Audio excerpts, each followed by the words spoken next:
Britta, I hear it time and time again. Memory seems to be the one thing that challenges people most and frustrates people most. You've got to have some tips to help us.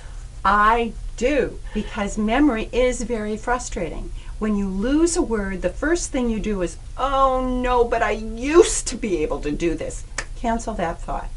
Memory, if you don't work hard to hold it, you're not going to hold it. I'm going to give you a phone number, and you think you can remember that phone number. There's no way you can, because that's immediate memory. You're going to hear it and it's going to just float right out of your brain, because you're not supposed to be able to hold that without something called repetition.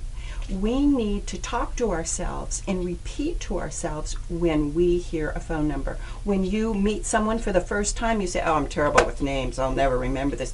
Sure you will. If you say the name to yourself and then hook it, which means a past association. Have you ever met anybody by the name Jane before? Well, put that picture of that Jane with this Jane, and you're using past memory to hook on to immediate memory, and you're going to be able to store it much better. Plus that, you're going to repeat her name a couple of times. You might rhyme it, and that's going to help you store it. You need lots of repetition. The word is redundancy. We need to work it again and again. The heavier that memory is, the more likelihood you have of retrieving it.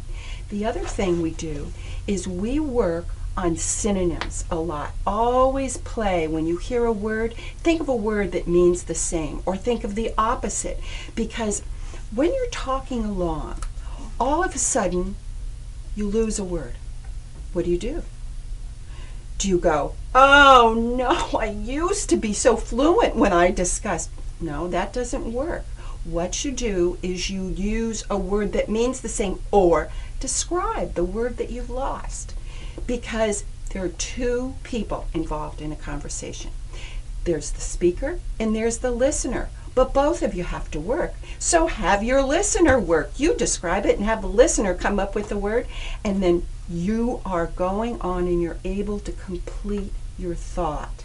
If you really lose the whole thought, there's something called rewind. What you do then is pretend that you have a tape recorder in your brain and go back to where you started. Or think of the key word that you had in your mind when you were going to start to speak.